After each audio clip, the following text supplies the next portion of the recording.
দুনিয়া থাকার জায়গা না, এই দুনিয়া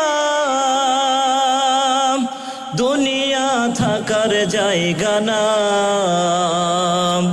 না ফেরার দেশে যাইবা একদিন ভেসে, না ফেরার দেশে যাইবা একদিন ভেসে, আর তো ফিরাই আইবা না। এই দুনিয়া দুনিয়া থাকার জায়গা না, দুনিয়া থাকার জায়গা না। নাকের কাছে জীবন তোমার, মরণ ঘরের পিছে, পরাণ পাখি দিলা ফাঁকি, সবই তোমার মিশে। নাকের কাছে জীবন তোমার, মরণ ঘরের পিছে, পরাণ পাখি দিলা ফাঁকি, সবই তোমার মিছে। চোখ মুজিলে একবার তুমি, চোখ মুজিলে একবার তুমি, আর তো ফিরাই আইবা না। দুনিয়া থাকার জায়গা না। মিনু বিহি ওয়া নাতাওয়াক্কালু আলাইহি ওয়া নাউযু বিল্লাহি মিন শুরুরি আনফুসিনা ওয়া মিন সাইয়্যাতি আ'মালিনা। من يهد الله فلا مضل له ومن يضلله فلا هادي له ونشهد أن لا إله إلا الله ونشهد أن سيدنا ونبينا وشفينا ومولانا محمدا عبده ورسوله الذي أرسله بالحق بشيرا ونذيرا وداعيا إلى الله بإذنه وسراجا وقمرا منيرا. فقد قال الله تعالى في كلامه المجيد والفرقانه الحميد. সবাই জবান ছেড়ে দিয়ে বলি আউযু বিল্লাহি মিনাশ শাইতানির রাজীম। বিসমিল্লাহির রহমানির রহিম।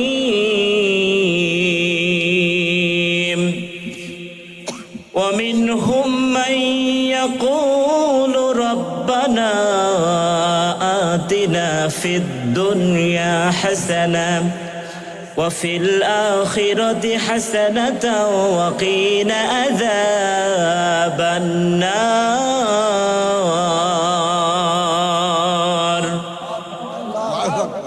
صدقت يا ربنا. قال رسول الله صلى الله عليه وسلم لا يؤمن أحدكم حتى أكون أحب إليه من والده وولده والناس أجمعين. رواه البخاري. إن الله وملائكته يصلون على النبي يا أيها الذين آمنوا صلوا عليه وسلموا تسليما. اللهم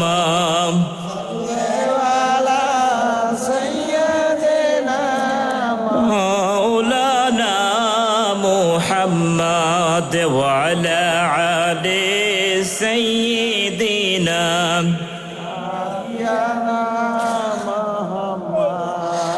দুনিয়া থাকার জায়গা না, এই দুনিয়া দুনিয়া থাকার জায়গা না,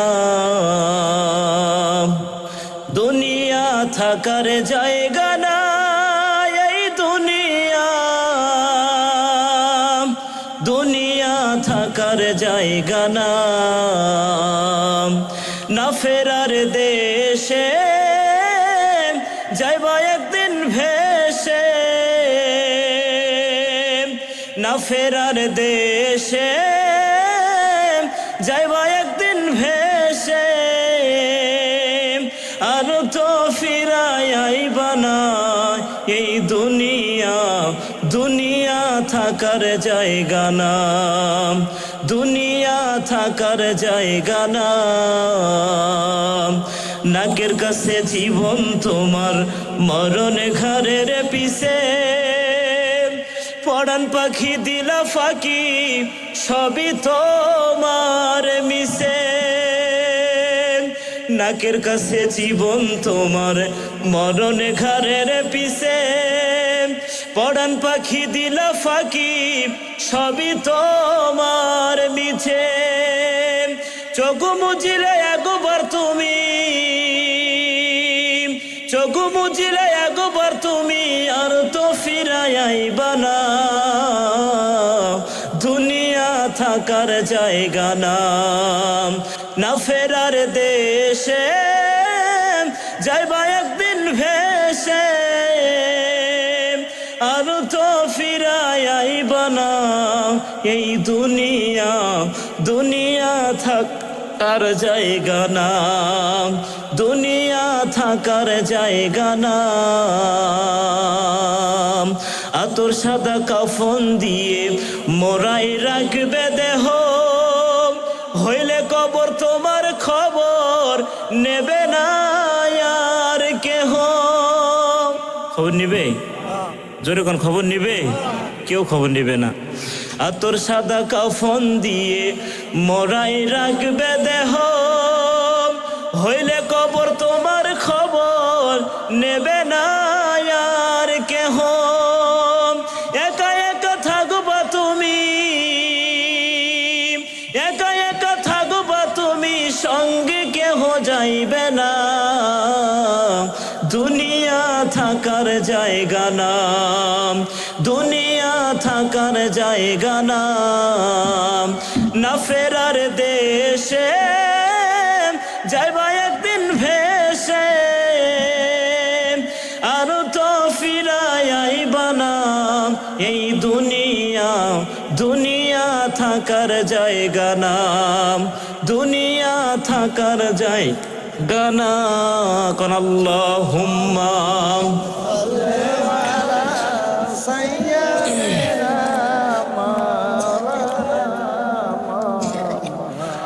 وعلى آل سيدنا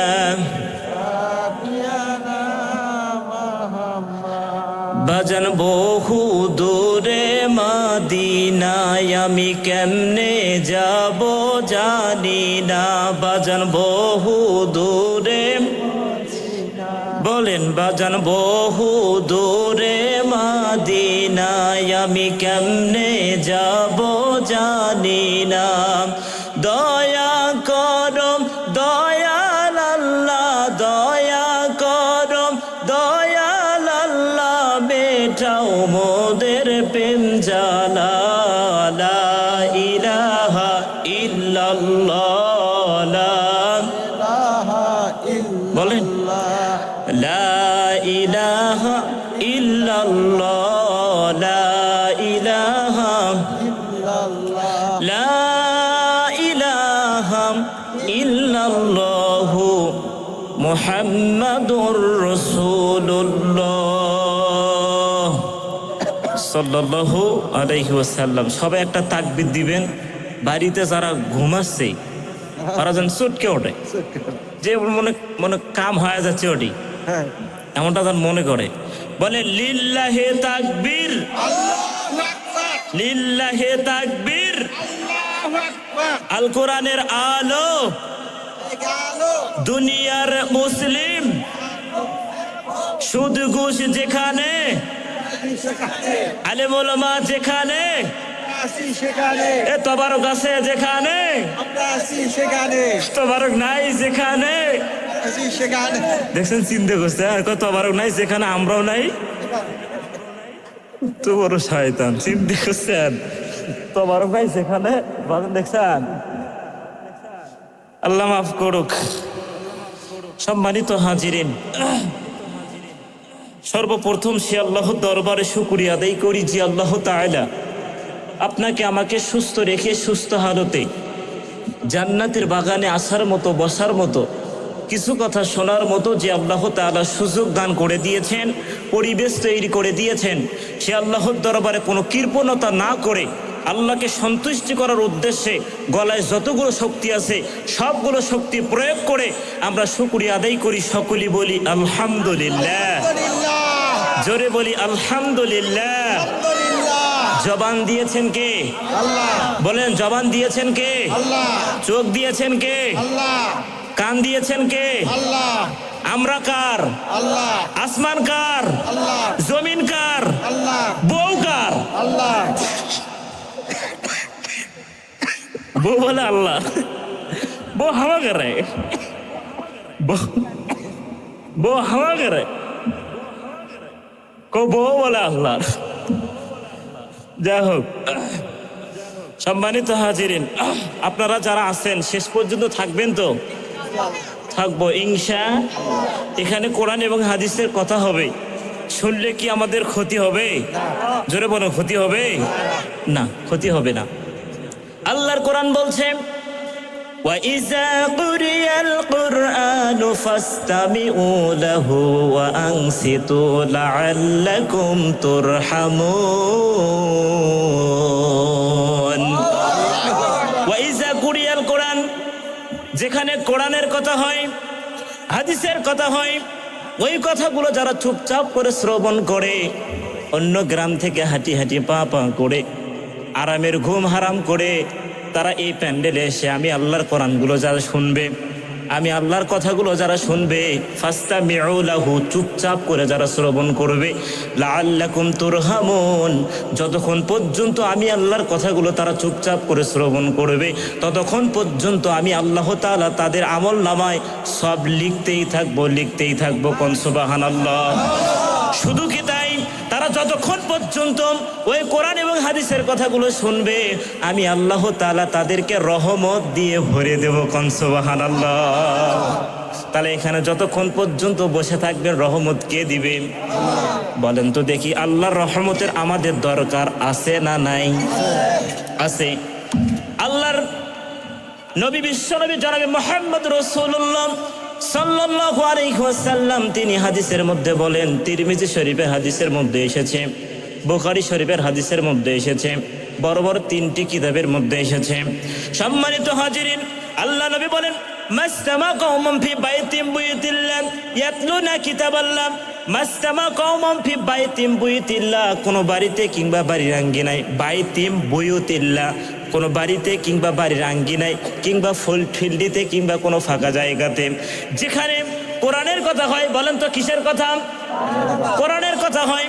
এই কোরআনের কথাগুলো যারা চুপচাপ করে শ্রবণ করবে, ইল্লা নাযালাল আলাইহিমুস সাকিনা, আমি আল্লাহ তাআলা তাদের মাথার উপর দিয়ে সাকিনা দেই। কি দেই? ইল্লা নাযালাল আলাইহিমুস সাকিনা, আমি তাদের মাথার উপর দিয়ে সাকিনা দেই। সাকিনাটা কি? তাফসীরগণ লেখেন, সাকিনাটা হলো রহমতের চাদর। কিসের চাদর? জোরে বলেন না, কিসের চাদর? ইল্লা নাযালাল আলাইহিমুস সাকিনা, তাদের মাথার উপর দিয়ে আমি আল্লাহ তাআলা রহমতের চাদরটা বিছিয়ে দেই।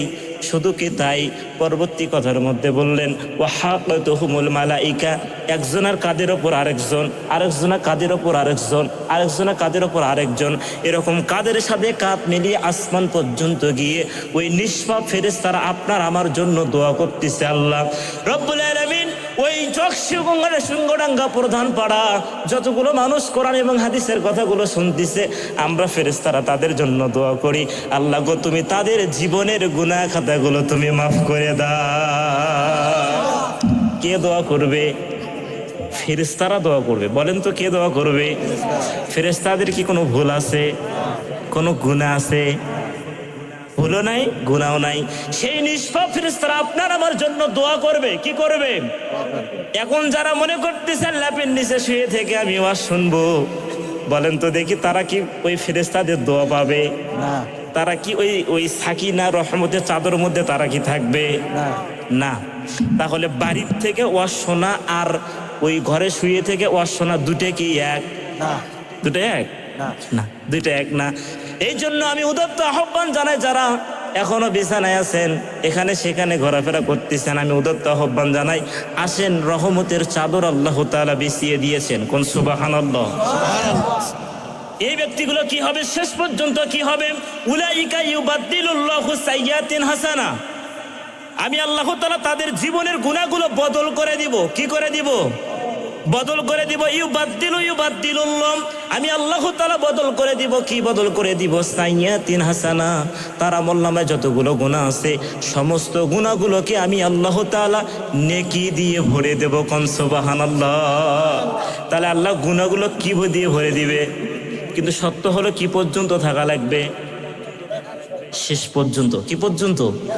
শেষ পর্যন্ত আপনাকে আমাকে থাকা লাগবে। সম্মানিত হাজিরিন, আল্লাহ তাআলা আসমান এবং জমিন সৃষ্টি করেছেন, এই পৃথিবীর কুল কায়নাত সব কিছু সৃষ্টি করেছেন, এবং আল্লাহ তাআলা আপনাকে আমাকে সৃষ্টির সেরা জীব আশরাফুল মাখলুকাত হিসেবে, মানুষ হিসেবে আল্লাহ তাআলা তৈরি করেছেন। বলেন তো দেখি, দুনিয়াতে আল্লাহ তাআলা সৃষ্টির সেরা জীব আশরাফুল মাখলুকাত মানুষ বানিয়েছেন। বলেন তো দেখি, শুধু কি এমনি এমনি আল্লাহ তাআলা কি আপনাকে আমাকে দুনিয়াতে পাঠিয়েছে? না, এমনি এমনি দুনিয়াতে পাঠায় নাই। আল্লাহর কোরআন বলছে, ওয়ামা খালাকতুল জিন্না ওয়াল ইনসা ইল্লা লিয়াবুদুন। কোন আল্লাহু আকবার। আল্লাহু আকবার। ওয়ামা খালাকতুল জিন্না ওয়াল ইনস, আমি মানুষ এবং জিন জাতিকে সৃষ্টি করেছি ইল্লা লিয়াবুদুন, শুধুমাত্র আমি আল্লাহর ইবাদত করার জন্য। তাহলে মানুষকে কেন সৃষ্টি করেছেন? ইল্লা লিয়াবুদুন, আমি আল্লাহ তাআলার গোলামি করার জন্য, আমি আল্লাহ তাআলার ইবাদত করার জন্য তাদেরকে আমি দুনিয়াতে পাঠিয়েছি।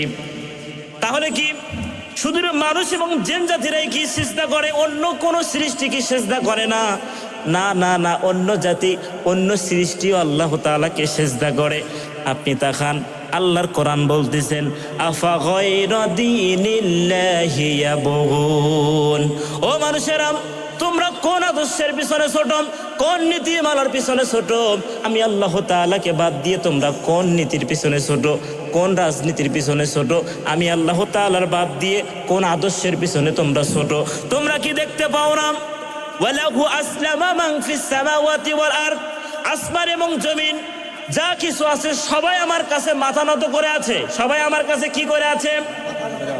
মাথা নত করে আছে। তাও আও না ওয়া কারহা, ইচ্ছাই হোক আর অনিচ্ছাই হোক, ইচ্ছাই হোক আর তাও আও ওয়া কারহা, ইচ্ছাই হোক আর অনিচ্ছাই হোক, সমস্ত সৃষ্টিগুলোই আমার কাছে মাথা নত করে দিয়েছে। আপনি লক্ষ্য করে দেখেন, বাসটা যত বড়ই লম্বা হোক না কেন, বাসের মাথাটা কোন দিকে? কোন দিকে? নিচের দিকে। বলেন না, কোন দিকে? বাসটা যত বড় লম্বা হোক না কেন, বলেন তো দেখি বাসের মাথা কোন দিকে? নিচের দিকে। জিব্রার গলাটা যত বড় লম্বা হোক না কেন, বলেন তো দেখি তার মাথাটা কোন দিকে? নিচের দিকে। বাঘ যত বড় হিংস্র প্রাণী হোক না কেন, বলেন তো দেখি তার মাথাটা কোন দিকে? হাতিটা যত বড়ই বড় হোক না কেন, বলেন তো দেখি তার মাথাটা কোন দিকে? সম্মানিত হাজিরে, শুধু কি তাই? ছোট্টবেলায় আমি লক্ষ্য করেছি, একটা ফাঁকা জায়গাতে আপনি যাবেন, ফাঁকা জায়গাতে যাওয়ানোর পর মনে হবে আসমানটা লেগে গেছে, ঠিক না? এমনটা মনে হবে যে আসমানটা মনে হয় সামনে লেগে গেছে। আপনি যত সামনে যাবেন তত মনে হবে যে আকাশটা মনে হয় সামনে নেমে গেছে। কিন্তু না না না, আসমানটা কাকে সিজদা দিয়ে আছে? বলেন না, কাকে সিজদা দিয়ে আছে? গরু কাকে সিজদা দিয়ে আছে? মহিষ কাকে সিজদা দিয়ে আছে? সবাই আল্লাহকে সিজদা দিয়েছেন। তো আওয়াকারহাম, ইচ্ছাই হোক আর অনিচ্ছাই হোক, আসমান এবং জমিনের ভিতরে সব সৃষ্টিগুলো আমার কাছে মাথা নত করে দিয়েছে। কিন্তু বান্দারে, আমি তোর মাথাটা নত করে দেই নেই, আমি তোর মাথাটা উঁচা করে দিয়েছি। এ বান্দা, এই মাথাটা আমি এমনি এমনি উঁচা করে দেই নাই। পৃথিবীর সমস্ত সৃষ্টি সবাই আমার কাছে মাথা নত করে আছে, সবার মাথাটা আমি নিচু করে দিয়েছি। কিন্তু আশরাফুল মাখলুকাত মানুষের মাথাটা আমি উঁচু করে দিয়েছি। কেন রে বান্দা, কেন আমি তোকে উঁচু করে দিয়েছি? এই মাথাটা শুধু আমার কাছে লোয়াবি, অন্য কারো কাছে লোয়াবি না, অন্য কারো কাছে মাথাটা নত করবি না। বান্দারে, সামান্য একটা চায়ের বিনিময়ে, সামান্য 500 টাকার বিনিময়ে, সামান্য একটা ভিজিএফ কার্ডের বিনিময়ে, সামান্য একটা বিধবা কাটার বিনিময়ে তোরা ইমানটা বিক্রি করিস না, কারো কাছে মাথা নত করিস না। বান্দারে, আমি পৃথিবীতে শুধু সৃষ্টি করেছি আমার ইবাদত করার জন্য, আমি আল্লাহকে মাথা নত করার জন্য, আমি আল্লাহর কাছে মাথা নত করার জন্য এই দুনিয়াতে পাঠাইছি। সম্মানিত হাজিরিন, তাহলে কাকে সিজদা করতে হবে? জোরে বলেন না। আল্লাহকে সিজদা করতে হবে। সম্মানিত হাজিরিন, তাহলে আমরা আজকে আল্লাহর শুকরিয়া আদায় করতে চাই না? আল্লাহ তাআলা আপনাকে আমাকে এত নাজ নিয়ামত দিয়েছেন, এত নাজ নিয়ামত দিয়েছেন। এই যে গলাটা আছে, এই গলাটার ভিতরে 27টা স্তর আছে। কয়টা? 27টা স্তর আছে। 27টা স্তর পার হয়ে গিয়ে আমার জবান দিয়ে কথা বের হচ্ছে। দেশের মধ্যে আসছে ওই 27টা স্তরে, প্রত্যেকটা স্তরে স্তরে আল্লাহ তাআলা একটা করে ফেরেশতা নাজিল করেছেন। কোন সুবহানাল্লাহ। ওই ফেরেশতারা একজনের পর একজন কথাগুলো পাস করে এ পর্যন্ত বের করে দিচ্ছে। সম্মানিত হাজিরিন, এই যে চোখটা, 1,70,000 কিছু চিকন চিকন রগ আছে। আল্লাহ তাআলা আপনাকে আমাকে টাইট দিতে বেশিক্ষণ সময় লাগবে না, শুধু 2 থেকে 3টা রগ ড্যামেজ করে দিবে। আপনি গাছের সাথে বাড়ি খায় কবেন, ভাই সাইড দি। যাকে বলা হয় অন্ধ লোক। কি লোক? জোরে বলেন না, কি লোক? অন্ধ লোক। আল্লাহ তাআলা আপনাকে অন্ধ বানান নাই, আল্লাহ তাআলা আপনাকে বোবা বানান নাই, আল্লাহ তাআলা আপনাকে প্রতিবন্ধী বানান নাই। আল্লাহ তাআলা সুস্থ সবল করে আল্লাহ তাআলা আপনাকে আমাকে দুনিয়াতে পাঠিয়েছেন। অথচ আল্লাহ তাআলাকে আমরা সিজদা করি না, আল্লাহর শুকরিয়া আদায় আমরা করতে চাই না। আমি সবসময় মনে করি, সবসময় ভাবি যে 3টা জিনিসের কথা। কয়টা? 3টা জিনিসের কথা সবসময় আমি ভাবি। এই 3টা জিনিসের উপলক্ষ করে যদি আমি আল্লাহকে কিয়ামত পর্যন্ত সিজদা করি, তারপরেও সিজদা করে ওই নিয়ামতের শুকরিয়া আদায় করে শেষ করতে পারবো না। 1 নাম্বারটা হলো, আমরা হলো মুসলমান। আমরা কি? জোরে বলেন, আমরা কি? আমরা হলো মুসলমান। বলেন তো দেখি, হিন্দু আছে, খ্রিস্টান আছে, বৌদ্ধ আছে, নাসারা আছে, কত কিছু আছে।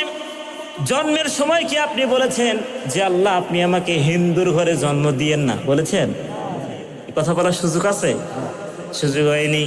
আহারে, আল্লাহ তাআলা চাইলে খ্রিস্টানের ঘরে জন্ম দিতে পারতেন, আল্লাহ তাআলা চাইলেই হিন্দুর ঘরে জন্ম দিতে পারতেন, আল্লাহ তাআলা চাইলে খ্রিস্টানের ঘরে জন্ম দিতে পারতেন। কিন্তু না চাইতেই যে আল্লাহ তাআলা আপনাকে আমাকে মহব্বত করে ভালোবেসে মুসলমানের ঘরে জন্ম দিয়েছেন। জোরে বলেন না সুবহানাল্লাহ।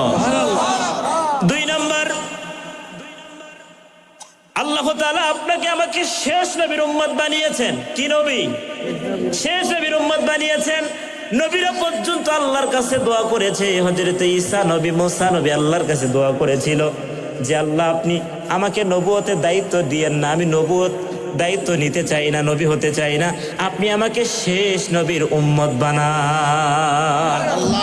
বলেন তো দেখি, এখানে যতগুলো মানুষ আছে, আল্লাহ কি কখনো বলেছিলাম যে আল্লাহ আপনি আমাকে শেষ নবীর উম্মত বানান? বলছিলেন? কেউ এখানে বলেন নাই।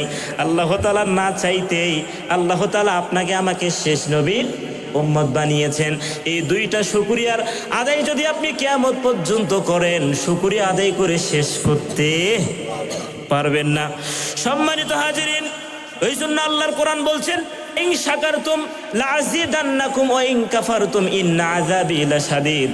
তোমরা যদি আমি আল্লাহর শুকরিয়া আদায় করো, আমি আল্লাহ তাআলা তোমাদেরকে নিয়ামত বাড়িয়ে দিব। কি বাড়িয়ে দিব? আর যদি তোমরা শুকরিয়া আদায় না করো, তাহলে তোমাদের জন্য কঠিন আযাব। তোমাদের জন্য কি? জোরে বলেন, তোমাদের জন্য কি? কঠিন আযাব। সম্মানিত হাজিরিন, আল্লাহর কোরআন বলছে, ওয়া ইন তাউদ্দু নি'মাতাল্লাহি লা তুহসুহা। আমি আল্লাহর যে কত নিয়ামত আছে এটা তোমরা গণনা করে শেষ করতে, আমি আল্লাহর যে কত নিয়ামত আছে, ওয়া ইন তাউদ্দু নি'মাতাল্লাহি লা তুহসুহা, আমি আল্লাহ যে কত নিয়ামত আছে তোমরা কখনো গণনা করে শেষ করতে পারবে না। সম্মানিত হাজিরিন, এই জন্য আল্লাহর শুকরিয়া আদায়ের দরকার আছে না নাই? জোরে বলেন, আছে না নাই? অল্প না বেশি? অল্প না বেশি? সে আল্লাহর দরবারে একটু প্রাণ ঢালার একটা বার শুকরিয়া আদায় করে বলি আলহামদুলিল্লাহ। জোরে বলেন আলহামদুলিল্লাহ। দরুদ পড়ি সাইয়্যিদুল মুরসালিন খাতামান নাবিয়্যিন জনাবে মুহাম্মদ রাসূলুল্লাহ সাল্লাল্লাহু আলাইহি ওয়াসাল্লাম। এমন একজন নবী আপনি আমি পেয়েছি, এমন একজন নবী আপনি আমি পেয়েছি। সম্মানিত হাজিরিন, এমন একজন নবী আমরা পেয়েছি। আল্লাহর কোরআন বলতেছেন কুল ইন কুনতুম তুহিব্বুনাল্লাহা ফাত্তাবিউনি ইউহিব্বুকুমুল্লাহ ওয়া ইয়াগফির লাকুম যুনুবাকুম ওয়াল্লাহু গফুরুর রহিম। কুল ইন কুনতুম তুহিব্বুনাল্লাহ, তোমরা যদি আল্লাহর ভালোবাসা পেতে চাও। কার ভালোবাসা? তোমরা যদি আল্লাহর ভালোবাসা পেতে চাও ফাত্তাবিউনি ইউহিব্বুকুমুল্লাহ, তোমরা আমার নবীকে অনুসরণ করো। যেরকম তো কাকে অনুসরণ করো? নবীকে অনুসরণ করো। যদি নবীকে অনুসরণ করতে পারো ইউহিব্বুকুমুল্লাহ, আমি আল্লাহ তাআলা তোমাদেরকে ভালোবাসবো। কোন সুবহানাল্লাহ। তাহলে আপনি আল্লাহর ভালোবাসার দরকার আছে না নাই? তাহলে আপনি যদি আল্লাহর ভালোবাসা পেতে চান, তাহলে সত্যটা হলো কি, নবীকে অনুসরণ করা লাগবে, নবীকে মহাব্বত করা লাগবে, ভালোবাসা লাগবে। নবীকে যদি আপনি মহাব্বত না করেন, নবীকে যদি আপনি ভালো না বাসেন, তাহলে আল্লাহ আপনাকে ভালো বাসবে না। আর যদি আপনি নবীকে অনুসরণ করতে পারেন ইউহিব্বুকুমুল্লাহ, আমি আল্লাহ তাআলা তোমাকে ভালোবাসবো। শুধু কি ভালোবেসে শেষ করব না, না। ওয়া ইয়াগফির লাকুম যুনুবাকুম ওয়াল্লাহু গফুরুর রহিম। তোমার আমলনামা যতগুলো গুনাহ আছে সমস্ত গুনাহগুলোকে আমি আল্লাহ তাআলা মাফ করে দেব। কোন সুবহানাল্লাহ। কি করে দিবে? জোরে বলেন না, কি করে দিবে? সমস্ত জীবনের গুনাহ খাতাগুলো মাফ করে দিবে। বুখারী শরীফের হাদিসের মধ্যে আসছে, আমি যে হাদিসটা তেলাওয়াত করেছি লা ইউমিনু আহাদুকুম হাত্তা কুনা হাব্বা ইলাইহি মিন ওয়ালিদিহি ওয়া ওয়ালাদিহি ওয়ান নাসি আজমাইন। আপনি নিজেকে ততক্ষণ পর্যন্ত ঈমানদার দাবি করতে পারবেন না যতক্ষণ পর্যন্ত আপনার সন্তানের থেকে, আপনার স্ত্রী থেকে, আপনার মা থেকে, আপনার বাবার থেকে, সবার থেকে যতক্ষণ পর্যন্ত নবীকে বেশি ভালোবাসেন নাই, মহাব্বত করেন নাই, ততক্ষণ পর্যন্ত আপনি নিজেকে কখনো ঈমানদার দাবি করতে পারবেন না। তাহলে আপনার সন্তানের থেকে কাকে বেশি ভালোবাসা লাগবে? নবীকে। আপনার স্ত্রী থেকে কাকে বেশি ভালোবাসা লাগবে? আপনার জন্ম দেওয়া মার থেকে নবীকে বেশি মহাব্বত করতে হবে। আপনার জন্ম দেওয়া বাবার থেকেও বেশি মহাব্বত করতে হবে কাকে? নবীকে। আপনার মায়ের থেকে যদি আপনার নবীকে বেশি মহাব্বত না করেন, আপনি ততক্ষণ পর্যন্ত নিজেকে ঈমানদার দাবি করতে পারবেন না। আহারে কেমন নবী ছিল, একটুখানি দিলের কান্দা দিয়ে শুনে যান বাজান। তায়েফের ময়দানে আল্লাহর নবী কালেমার দাওয়াতটা নিয়ে গিয়েছেন। তায়েফের ময়দানে কালেমার দাওয়াতটা নিয়ে যাওয়ার পরে আল্লাহ নবী তখন বললেন, ও তায়েফবাসী, আমি দেখতেছি তোমরা অন্ধকার জগতে আছো। তোমরা যদি অন্ধকার জগতের মধ্যে থাকো, জাহান্নামে তোমাদের জন্য কঠিন আযাব অপেক্ষা করতেছে। তোমরা ওখান থেকে বের হয়ে আসো আর পড়ে নাও লা ইলাহা ইল্লাল্লাহু মুহাম্মাদুর রাসূলুল্লাহ। আল্লাহ নবী যখন কালেমার দাওয়াত দিলেন, এই কালেমার দেওয়ার সাথে সাথে এক পর্যায়ে তায়েফবাসী ছেলেপেলেগুলো আল্লাহ নবীকে পাথর নিক্ষেপ করা শুরু করে দিল। এমন পাথর নিক্ষেপ করা শুরু করে দিল, আল্লাহ নবীর সবন শরীর রক্ত দিয়ে মেখে গেছে, রক্ত পড়তেছে। আল্লাহ নবী আপসেট হয়ে গেছে, অজ্ঞান হয়ে গেছে, পড়ে গেছে। আল্লাহ নবী আবার উঠে দাঁড়িয়েছে, আবার তাদেরকে পড়াচ্ছে যে তোমরা পড়ে নাও লা ইলাহা ইল্লাল্লাহু মুহাম্মাদুর রাসূলুল্লাহ। যেই না এই কথা বলেছে, আবার তারা পাথর নিক্ষেপ করা শুরু করেছে।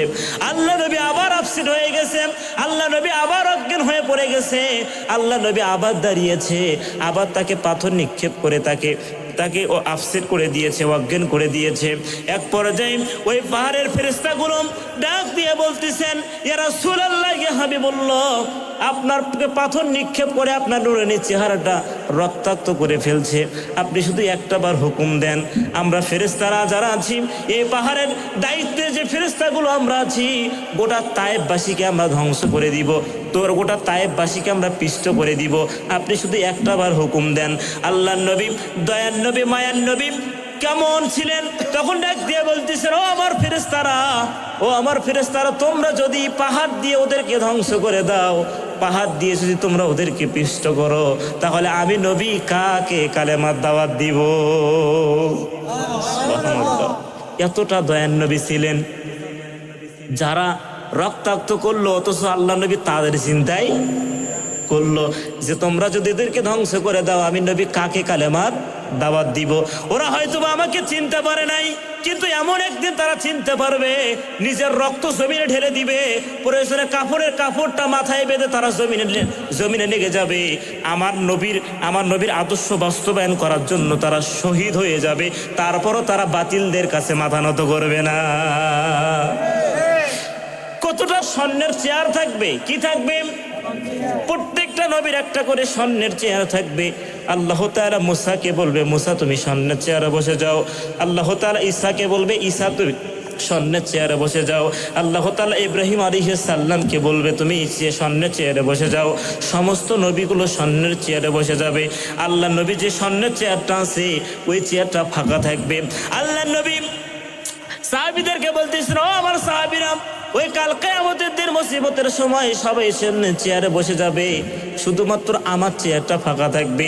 আল্লাহ নবী জিজ্ঞেস করলেন, আল্লাহ নবী যখন সাহাবীদের সামনে আলোচনাগুলো করতেছেন, এক সাহাবী জিজ্ঞেস করলেন, ইয়া রাসূলুল্লাহ, ইয়া হাবিবুল্লাহ, সবাই যদি স্বর্ণের চেয়ারে বসে যায়, তাহলে আপনার চেয়ারটা ফাঁকা থাকবে কেন? আপনি চেয়ারে বসবেন না কেন? তখন আল্লাহ নবী ডাক দিয়ে বলে, ও আমার সাহাবীরা রে, যদি ওই নবীদের সাথে আমি নবীকেও যদি আল্লাহ তাআলা জান্নাতে দিয়ে দেয়, যে তোমরা নবীরা সবাই জান্নাতে যাও, আর আমি যদি জান্নাতে যাই, তাহলে আমার গুনাহগার উম্মতের কি হবে? সুবহানাল্লাহ। কাল কিয়ামতের দিনও আপনার নবী আমার নবী ভুলে যাবে না। এমন একজন নবী আমরা পেয়েছি, এমন একজন নেতা আমরা পেয়েছি। সম্মানিত হাজিরিন, আনাস ইবনে মালিক রাদিয়াল্লাহু তাআলা আনহু নবীকে জিজ্ঞেস করলেন, ইয়া রাসূলুল্লাহ, ইয়া হাবিবুল্লাহ, আপনি একটু কাল কিয়ামতের দিন মুসিবতের সময় আপনি একটু আমাকে সুপারিশ করবেন? আল্লাহ নবী বললেন, হ্যাঁ, আমি তোমার নামে সুপারিশ করব। আনাস ইবনে মালিক ডাক দিয়ে বলতেছেন, ইয়া রাসূলুল্লাহ, ইয়া হাবিবুল্লাহ, লক্ষ লক্ষ জনতার মধ্যে আমি আপনাকে কিভাবে খুঁজবো, কোথায় গেলে পাবো? আল্লাহ নবী ডাক দিয়ে বলতেছেন, আমি 3 জায়গায় থাকবো। কয় জায়গায়? আমি 3 জায়গায় থাকবো। তুমি যদি কোথাও খুঁজে না পাও, 1 নাম্বার তুমি যাবে হলো মিজানে। যেরকম তো কোথায়? মিজানে। আনাস ইবনে মালিক ডাক দিয়ে বলতেছেন, ইয়া রাসূলুল্লাহ, ইয়া হাবিবুল্লাহ, আমি যদি মিজানে চলে যাই, মিজানে গিয়ে যদি আপনাকে না পাই, তাহলে আমি কোথায় গিয়ে খুঁজবো? আল্লাহ নবী তখন ডাক দিয়ে বলতেছেন, 2 নাম্বার তুমি খুঁজবা হলো ফুলসিরাতে। কোথায়? ফুলসিরাতে। আনাস ইবনে মালিক ডাক দিয়ে বলতেছেন, ইয়া রাসূলুল্লাহ, ইয়া হাবিবুল্লাহ, আমি মিজানে আপনাকে খুঁজেছি, পাই নাই। ফুলসিরাতে আমি আপনাকে খুঁজেছি, কিন্তু ফুলসিরাতও পাই নাই। তারপরে আমি আপনাকে কোথায় খুঁজবো? আল্লাহ নবী তখন ডাক দিয়ে বলতেছেন, এই 2 জায়গায় যদি আমাকে না পাও, তাহলে তুমি যাবে হাউজে কাউসারে। কোথায়? হাউজে কাউসারে যাবে। আনাস ইবনে মালিক ডাক দিয়ে বলতেছেন, ইয়া রাসূলুল্লাহ, ইয়া হাবিবুল্লাহ, আমি যদি ওই হাউজে কাউসার আপনাকে না পাই, তাহলে আমি কোথায় গিয়ে খুঁজবো? আল্লাহ নবী তাক দিয়ে বলতেছেন, ওয়াল্লাহি বিল্লাহি তাল্লাহি, আল্লাহর নামে কসম করে বললাম, এই 3 জায়গা ব্যতীত আমার উম্মতেরা কোনো জায়গায় থাকবে না। আর এই যে 3 জায়গায় আমার গুনাহগার উম্মতেরা থাকবে, আমিও এই 3 জায়গায় থাকবো। কোন সুবহানাল্লাহ। তাহলে গুনাহগার উম্মত যেখানে, আল্লাহ নবীও সেখানে। যেমন একজন নবী আমরা পেয়েছি, প্রত্যেকটা নবীর কবুলতের একটা দোয়া আছে। কি আছে? প্রত্যেকটা নবীর কবুলতের একটা করে দোয়া ছিল। আদম আলাইহিস সালামের কবুলতের দোয়াটা তিনি দুনিয়াতে পড়েছেন, রব্বানা যালামনা আনফুসানা ওয়া ইল্লাম তাগফির লানা ওয়া তারহামনা লানাকুনান্না মিনাল খাসিরিন। রব্বানা, হে আল্লাহ, জালামনা, আমি জুলুম করেছি, আনফুসুনা ওয়া ইল্লাম তাগফির লানা, আপনি যদি আমাকে না মাফ করেন আমি আদম ক্ষতিগ্রস্তের মধ্যে পড়ে যাব। আদম আলাইহিস সালামের কবুলতের দোয়াটা তিনি দুনিয়াতে পড়ে গেছেন। সব নবীরা কবুলতের দোয়াটা দুনিয়াতে পড়েছেন, কিন্তু আমি নবী, আমারও তো একটা কবুলতের দোয়া আছে, কিন্তু কবুলতের দোয়াটা আমি দুনিয়াতে করি নাই। সাহাবীরা জিজ্ঞেস করলেন, রাসূলুল্লাহ কে হাবিবুল্লাহ, আপনার কবুলতের দোয়াটা আপনি দুনিয়াতে পড়লেন না কেন? আল্লাহ নবী চোখের পানি ছেড়ে দিয়ে ডাক দিয়ে বলে, সাহাবীরা রে, কবুলতের দোয়াটা যদি আমি দুনিয়াতে পড়ে যাই, কাল কিয়ামতের দিন মুসিবতের সময় আমার গুনাহগার উম্মতের কি হবে? জোরে কর না সুবহানাল্লাহ। আমার দোয়াটা আমি রেখে দিয়েছি, কাল কিয়ামতের দিন মুসিবতের সময় আমার গুনাহগার উম্মতের জন্য কাল কিয়ামতের দিন আমি দোয়াটা করব। কোন সুবহানাল্লাহ। কতটা মহব্বত করতেন, কতটা ভালোবাসতেন। সাহাবীদেরকে বললেন, ও আমার সাহাবীরা, আমার ওই ভাইদের সাথে দেখা করতে মন চায়। সাহাবীরা ডাক দিয়ে বলতেছেন, ইয়া রাসূলুল্লাহ ইয়া হাবিবুল্লাহ, আমরাই তো আপনার ভাই, আপনার আবার কোন ভাইয়ের সাথে দেখা করতে মন চায়? আল্লাহ নবী ডাক দিয়ে বলতেছেন, তোমরা আমার ভাই নও, তোমরা হলো আমার সাহাবী। তোমরা হলো আমার কি? তোমরা হলো আমার সাহাবী। আর ভাই তো তারা, আমি যখন পৃথিবীর থেকে বিদায় নিয়ে চলে যাওয়ার পরে আমাকে না দেখে, গয়রি ভাবে আমাকে না দেখে যারা আমার নীতিমালাগুলো, আমার আদর্শগুলো, আমার সুন্নাতগুলো যারা মেনে চলবে, আমার ওই ভাইদের সাথে দেখা করতে মন চায়। তাহলে আপনার নবী, আমার নবী আমাদের সাথে দেখা করার জন্য সাহাবীদের সামনে কান্দিছেন। কি করছেন? জোরে বলেন না, কি করছেন? কাঁদিয়েছেন। এমন একজন নবী আপনার পেয়েছি, এমন একজন নবী আমরা পেয়েছি। এই নেতা আপনি কার সাথে মিলাবেন? আহারে, নেতা সকালবেলায় গুলি নিয়ে রাস্তায় নামতে বলে, সকালবেলায় তরবারি নিয়ে নামতে বলে, আবার বিকাল বেলায় ওই নেতা হেলিকপ্টারে চড়ে পালায়। তার দলের লোকের চিন্তা করে নাই, আছে না? জোরে বলেন, আছে না? সকালবেলায় লাঠি নিয়ে রাস্তায় নামতে বলে, র‍্যাব সিটা করবা যত আছে সব বলছে তোমরা ফায়ার করো। কি করো? ফায়ার করো। বিকেলবেলা আস্তে আস্তে এই নেতা হেলিকপ্টারে চলে পালাছে। এখন আর গুলে শেষ। অথচ আপনার নবী, আমার নবী জনাবে মুহাম্মদ রাসূলুল্লাহ দুনিয়াতে উম্মতের জন্য কাঁদিয়েছেন, কাল কিয়ামতের দিন ওই উম্মতের জন্যই কাঁদবেন। কোন সুবহানাল্লাহ। সেই নবীর প্রতি মহব্বত নিয়ে, ভালোবাসা নিয়ে আমরা দরুদ পড়ি, সকলেই বলি সাল্লাল্লাহু, জোরে বলেন না সাল্লাল্লাহু আলাইহি ওয়াসাল্লাম। এই যে আমরা কোরআন শুনতেছি, কোরআন শুনলে লাভ না ক্ষতি? জোরে কোন, লাভ না ক্ষতি? লাভ আছে। কোরআন বলতেছেন, কিতাবুন আনজালনা ইলাইকা লিতুখরিজান নাসা মিনাজ যুলুমাতি ইলান নূর। হে নবী, আপনার উপর আমি কিতাবটা নাজিল করেছি। হে নবী, আপনার উপর আমি কিতাবটা এমনি এমনি অবতীর্ণ করি নাই, এমনি এমনি নাজিল করি নাই। মিনাজ যুলুমাতি ইলান নূর, মানুষদেরকে আপনি অন্ধকার থেকে আলোর পথে নিয়ে আসবেন। অন্ধকার থেকে তাহলে বলেন তো কোরআনটা কেন আসছেন? কোরআনটা আসছেন অন্ধকার থেকে আলোর পথে নিয়ে আসার জন্য। অন্য আয়াতের মধ্যে বললেন, আল্লাহু ওয়ালিয়ুল্লাযীনা আমানু ইখরিজুহুম মিনাজ যুলুমাতি ইলান নূর। কোন আল্লাহু আকবার। আল্লাহু ওয়ালিয়ুল্লাযীনা আমানু, আমি আল্লাহকে যারা ওলি হিসাবে মেনে নিবে। কি হিসাবে? সেটা হলো ন্যাংটা ওলি, খাজা বাবা, ন্যাংটা বাবা। আহারে, আজকে কত প্রকার বাবা আছে, আছে না নাই? কত প্রকার বাবা আছে। এই যে গতকালে এক জায়গায় গেছিলাম, তিনি যা হয় সব বলে ভাই খাজা বাবা। কি বাবা? গতকালের ঘটনা। সম্মানিত হাজিরিন, সমস্ত মালিককে, জোরে বলেন কে? আল্লাহ। সেই জন্য আল্লাহ তাআলা বলতেছেন, আল্লাহু ওয়ালিয়ুল্লাযীনা আমানু, আমি আল্লাহকে যারা ওলি হিসাবে মেনে নিবে। তাফসীরগণ লেখেন, ওলি শব্দের অর্থ হলো তিনটা। জোরে কোন তো কয়টা? তিনটা। এক নাম্বার ওলি শব্দের অর্থ হলো যে অভিভাবক। জোরে কোন তো কি? অভিভাবক। দুই নাম্বারটা হলো ঘনিষ্ঠ বন্ধু। তিন নাম্বারটা হলো সাহায্যকারী। তিন নাম্বার কি? আল্লাহ তাআলা বলতেছেন, আল্লাহু ওয়ালিয়ুল্লাযীনা আমানু, আমি আল্লাহকে যারা অভিভাবক হিসাবে মেনে নিবে, যারা বন্ধু হিসাবে মেনে নিবে, আমি আল্লাহ তাআলা যারা সাহায্যকারী হিসেবে মেনে নিবে, আল্লাহ তাআলা বলতেছেন ইখরিজুহুম মিনাজ যুলুমাতি ইলান নূর, তাদেরকে অন্ধকার থেকে আলোর পথে নিয়ে আসবো। এটা হলো আমি আল্লাহর কাজ। কার কাজ? জোরে বলেন, কার কাজ? তাহলে সত্য হলো কি? আল্লাহকে অভিভাবক হিসাবে মেনে নিতে হবে, আল্লাহকে সাহায্যকারী হিসাবে মেনে নিতে হবে, আল্লাহকে ঘনিষ্ঠ বন্ধু হিসাবে মেনে নিতে হবে। যদি আপনি আল্লাহকে ঘনিষ্ঠ বন্ধু হিসাবে মেনে নিতে পারেন, তাহলে আল্লাহ বলতেছেন ইখরিজুহুম, আমি তাদেরকে বের করে নিয়ে আসবো। ওই থেকে বের করে নিয়ে আসবো মিনাজ যুলুমাতি ইলান নূর, তারা অন্ধকার পথে ছিল, ওই অন্ধকার পথ থেকে আমি আল্লাহ তাআলা তাদেরকে আলোর পথে নিয়ে আসবো। কোন সুবহানাল্লাহ। ওয়াল্লাযীনা কাফারু আউলিয়াহুমুত তাগুত, এই তাগুতকে যারা ওর অভিভাবক হিসেবে মেনে নিবে, আল্লাহর কোরআন বলতেছে মিনান নূরি ইলাজ যুলুমাত, ওই শয়তানের কাজ হলো আলোর দিক থেকে অন্ধকারে নিয়ে যাওয়া। আলোর দিক থেকে, জোরে বলেন না, আলোর দিক থেকে। তাহলে আল্লাহর কাজ হলো কি?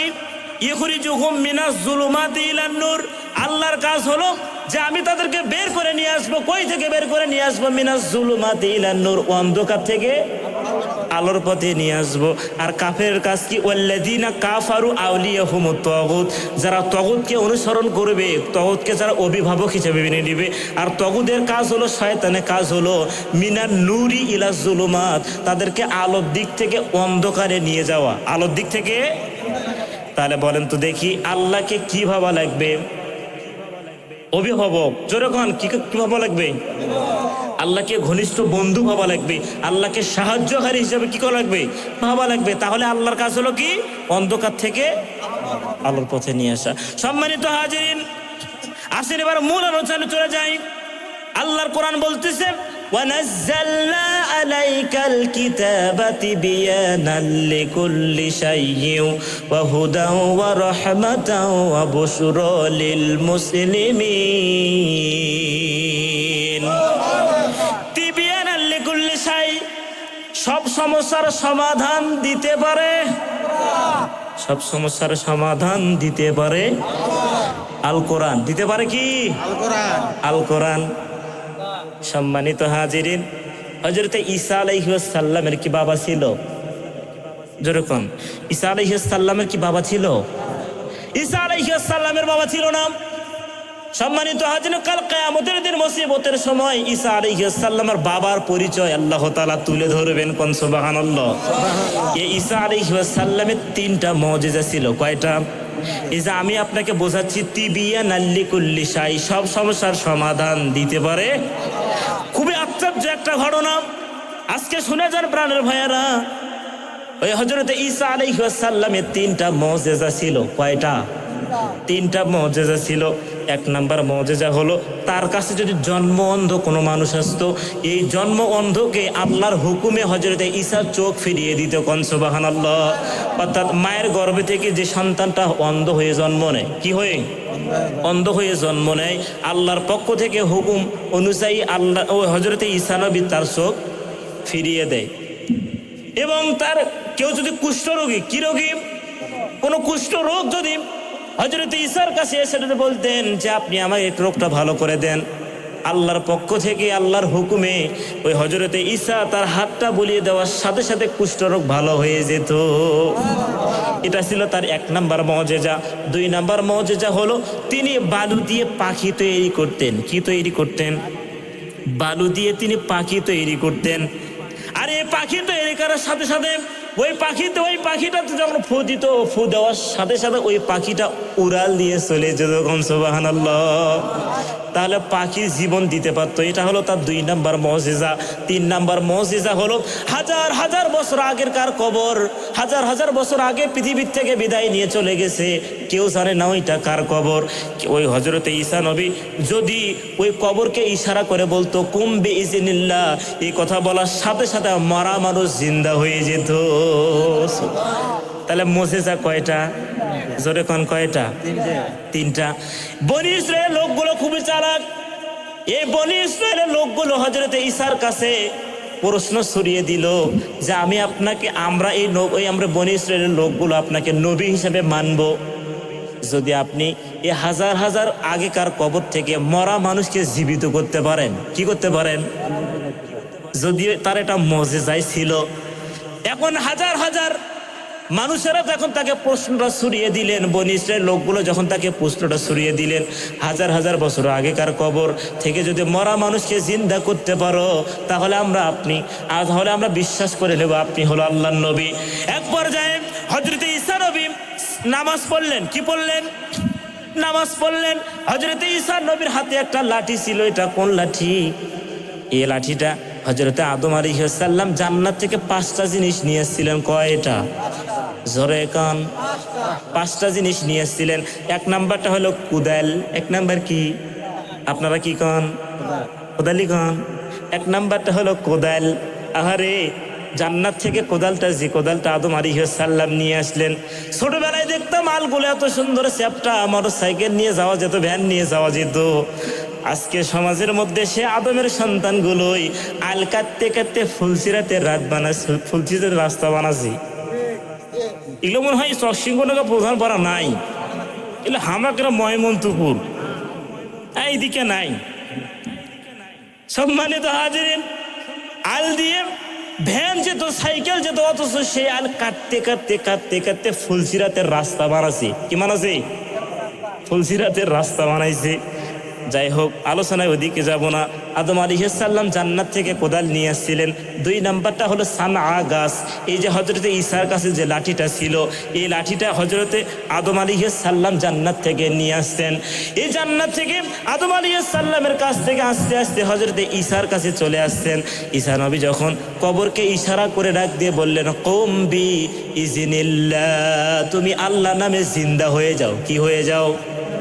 আল্লাহর নামে জিন্দা হয়ে যাও। 3 মিনিট, 4 মিনিট, 5 মিনিট হয়ে যায়, কিন্তু কবর থেকে মানুষ জিন্দা হয় না। এক পর্যায়ে ওই বনি ইসরায়েলের লোকগুলো তাড়ি দেওয়া শুরু করলো যে ঈসা নবী হলো ভণ্ড নবী। নাউজুবিল্লাহ। ঈসা নবী হলো ভণ্ড নবী। হযরত রাসূল মনটা খারাপ হয়ে গেল। তিনি লাঠিটা ইশারা করে ডাক দিয়ে বললেন, কুম বি ইজনিল্লাহ, আল্লাহর নামে তুমি জিন্দা হয়ে যাও।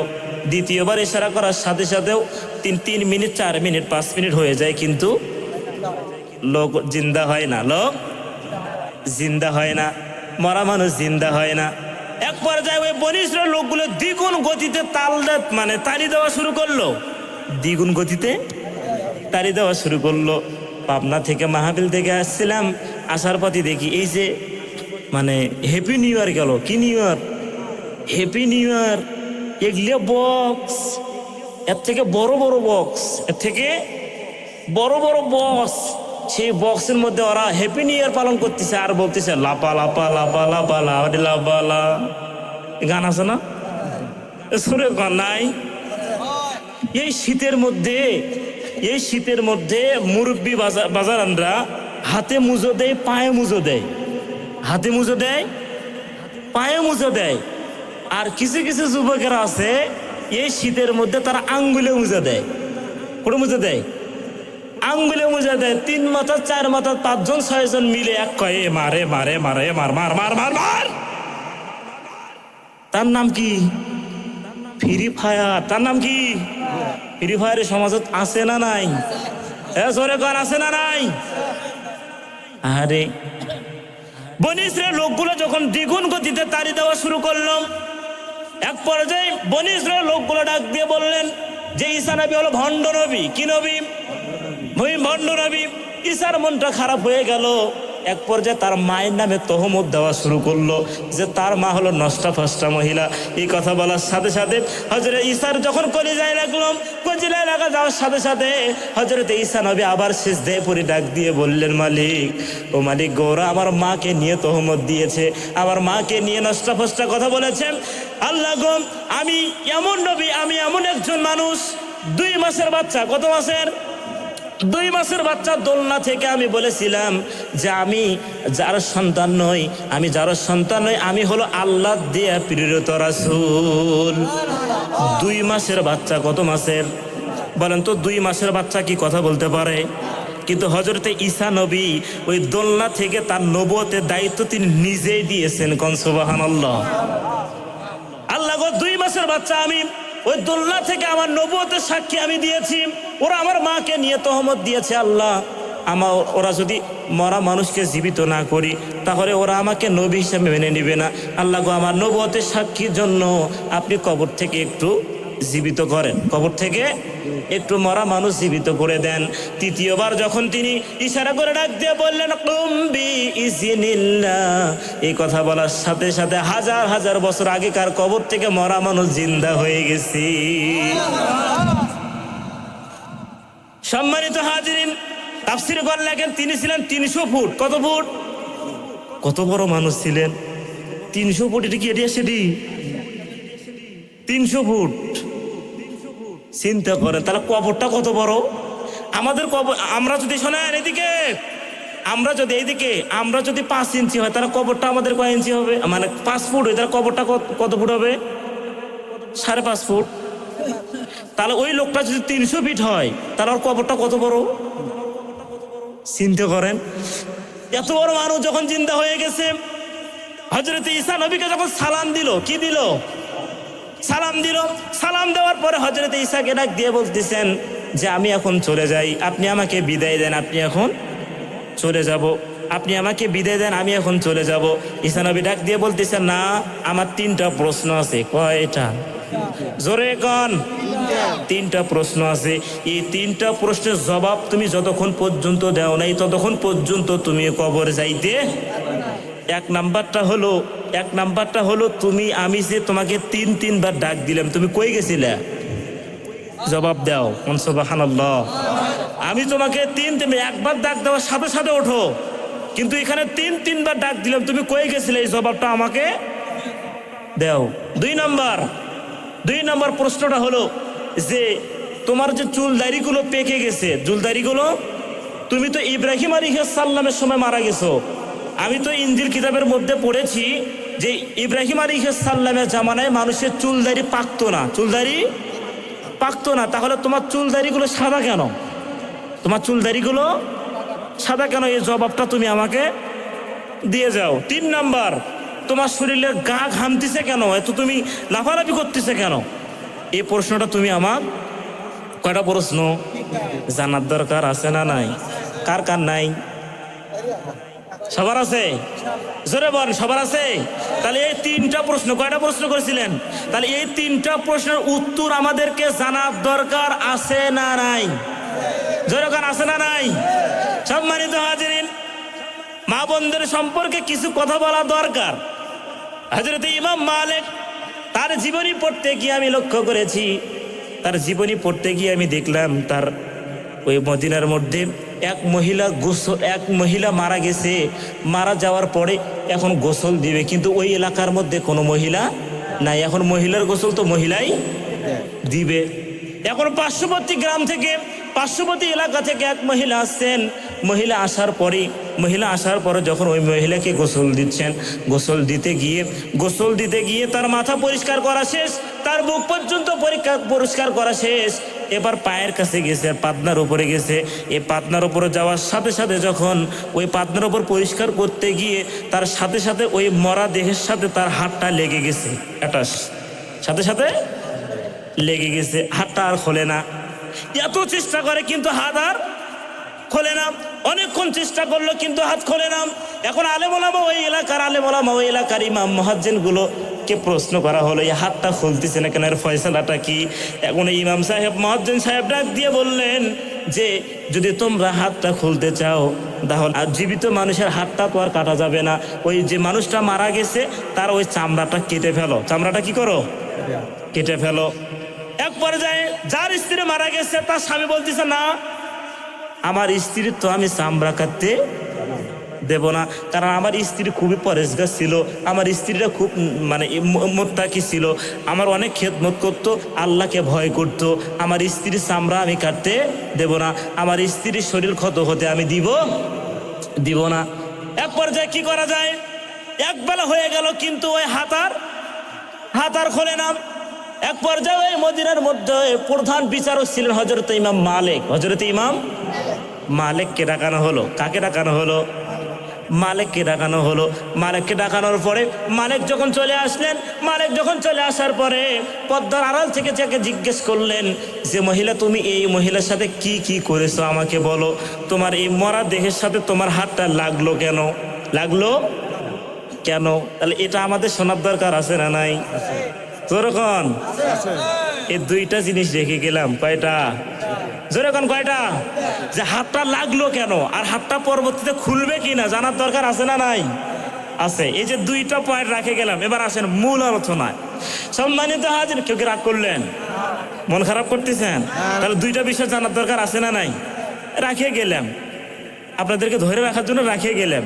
সম্মানিত হাজিরিন, এবার আসেন আমি যে আয়াতটা তেলাওয়াত করেছি, ওয়ামিনহুম মাইয়াকুলু রব্বানা আতিনা ফিদ দুনিয়া হাসানা ওয়া ফিল আখিরাতি হাসানাতাও ওয়া কিনা আযাবান নার।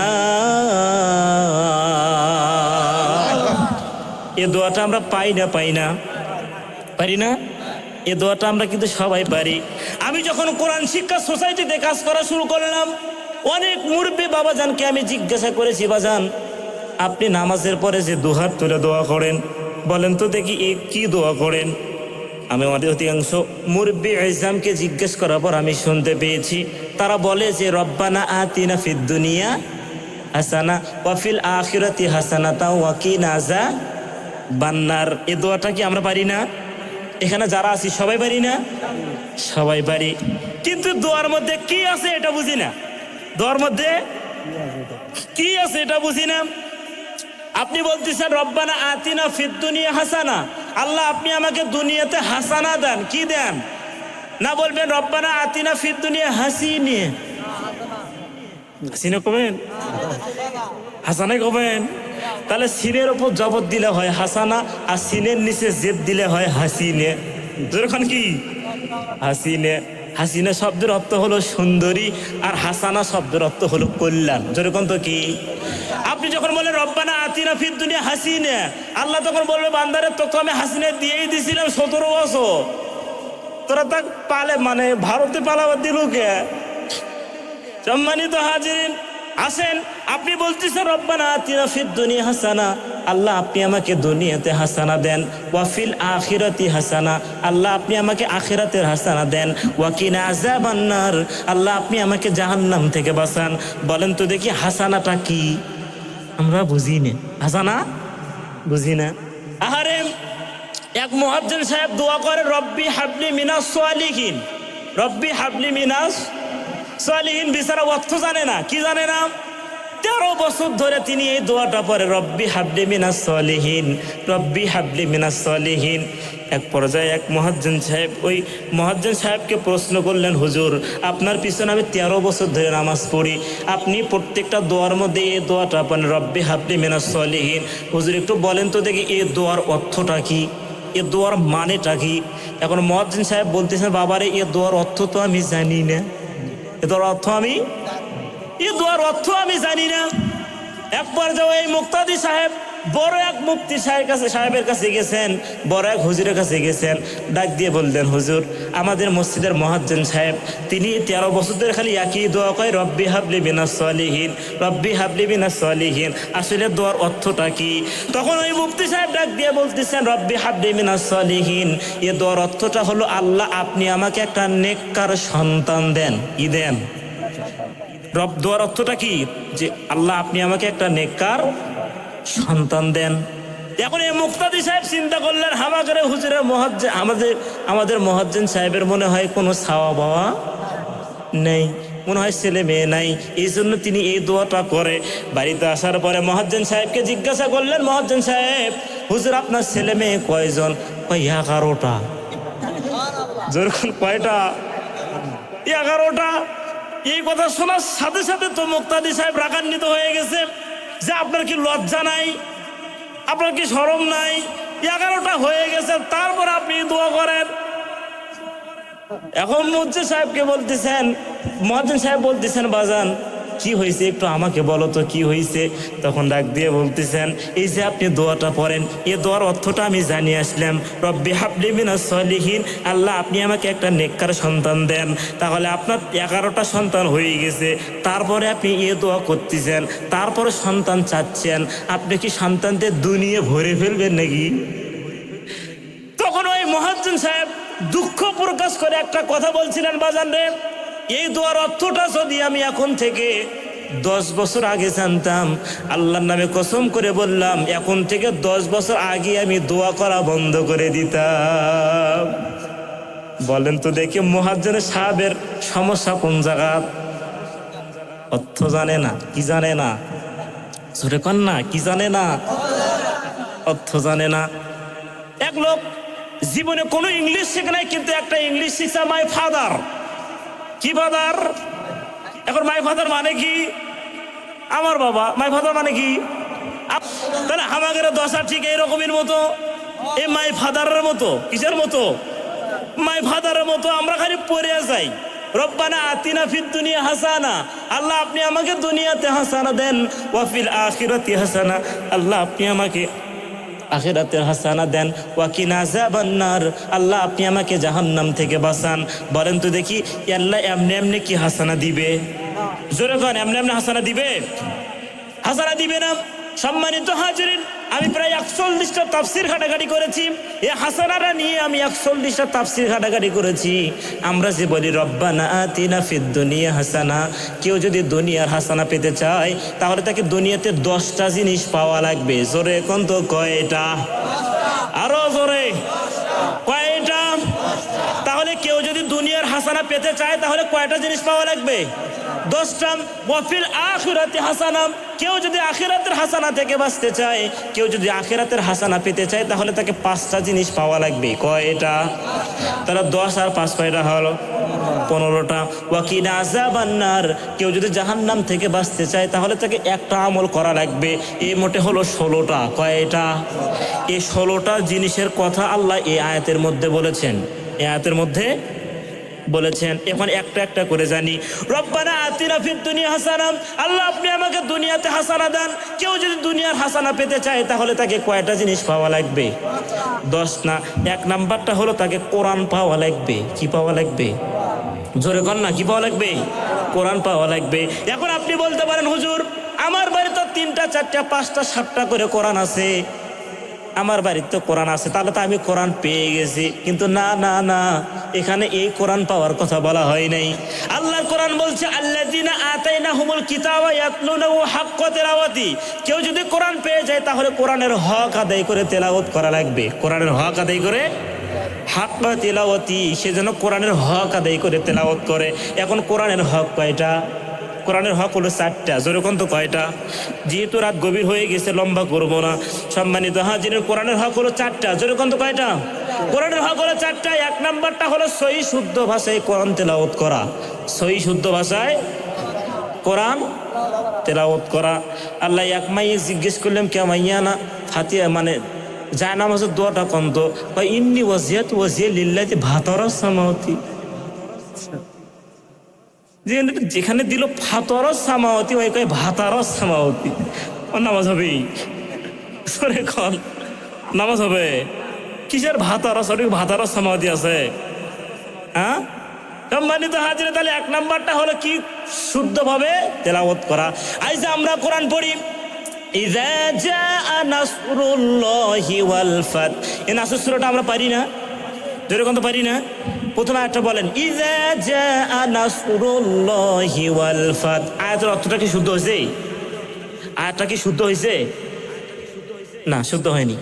ইযা জাআ নাসরুল্লাহি ওয়াল ফাত, এই যে নাসরুল্লাহ, নুন যখন না লাগবে সদের সাথে, নাসরুল্লাহ শব্দের অর্থ হলো আল্লাহর সাহায্য, আল্লাহর সাহায্য। আর নুন যখন না লাগবে সিনের সাথে, নাসরুল্লাহ শব্দের অর্থ হলো আল্লাহর শগুন, আল্লাহর, জোরে কর না, আল্লাহর। তাহলে আপনি নামাজ পড়তেছেন, ইযা জাআ নাসরুল্লাহি ওয়াল ফাত, আল্লাহর পক্ষ থেকে যখন শগুন আসবে তখন তুমি বিজয় দেখতে পাবে। আল্লাহর পক্ষ থেকে কি শগুন আছে? কি আছে? অথচ আয়ের অর্থটা কি? ইযা জাআ নাসরুল্লাহি ওয়াল ফাত, আল্লাহর পক্ষ থেকে যখন সাহায্য আসবে তখন তুমি সফলতা অর্জন করবে, তখন তুমি বিজয় দেখতে পারবে। আর আপনি আমার নামাজের মধ্যে বলতেছি ইযা জাআ নাসরুল্লাহি ওয়াল ফাত, আল্লাহর পক্ষ থেকে যখন শগুন আসবে তখন তুমি সফলতা অর্জন করবে, আর নামাজ হবে। ফেরেশতারা কবে টাল, দুই ঘরের দুইটা ফেরেশতা কবে তুই কি কইস রে? আল্লাহর পক্ষ থেকে কি শগুন আছে না সাহায্য আছে?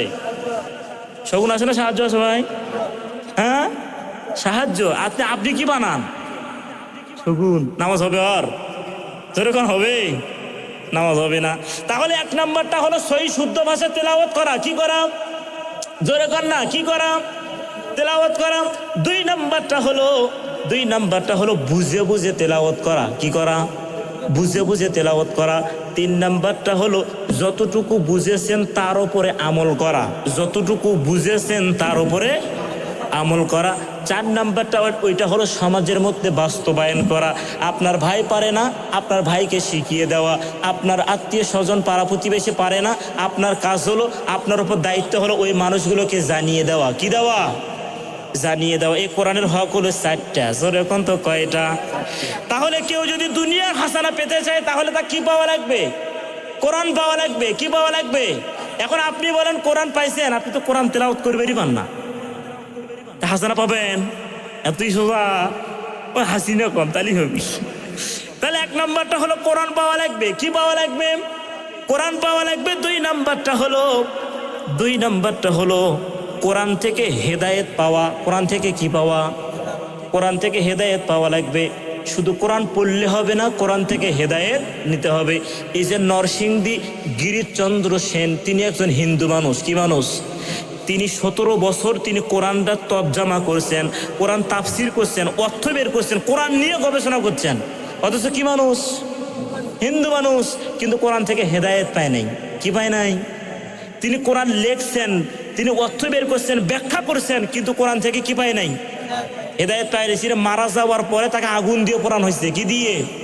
তাহলে আপনিও যদি কোরআন থেকে হেদায়েত না পান, আপনাকেও জাহান্নামের আগুন দিয়ে পোড়ানো হবে। তাহলে দুই নাম্বারটা সত্য হলো কি? দুই নাম্বার সত্যটা কি?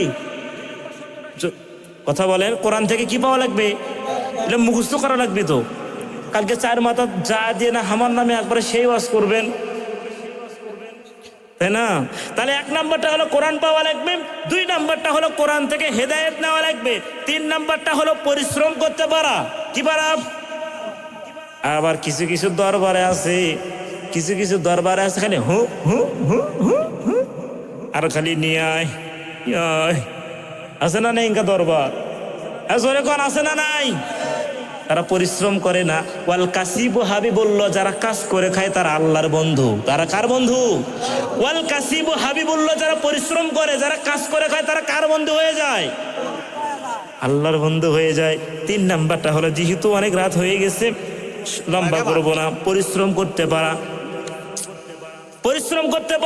চার নাম্বারটা হলো নিরাপত্তা পাওয়া। কি পাওয়া? আজকে আমরা নিরাপত্তায় নেই।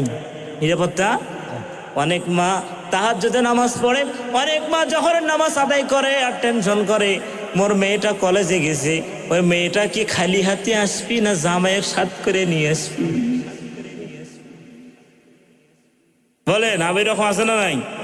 মা মেয়ের নিরাপত্তা পায় না, মা ছেলের নিরাপত্তা পায় না। তাহলে 4 নাম্বারটা হলো নিরাপত্তা পাওয়া। 5 নাম্বারটা হলো ধৈর্য ধারণ করা। কি ধারণ করা? যে কোনো কাজে আমরা অধৈর্য হব না, ধৈর্য ধারণ করা লাগবে। ওয়াসসাবিরিনা আলা মা আসাবাহুম, ইমানদারের লক্ষণ হলো 4টা। কয়টা? আল্লাযীনা ইযা যুকিরাল্লাহু ওয়াজিলাত কুলুবুহুম। 1 নাম্বার, ইমানদার ব্যক্তির সামনে যখন কোরআন তুলে ধরা হয় তার অন্তরাত্মা কেঁপে ওঠে। ওয়াজিলাত কুলুবুহুম, তার অন্তরাত্মা কেঁপে ওঠে।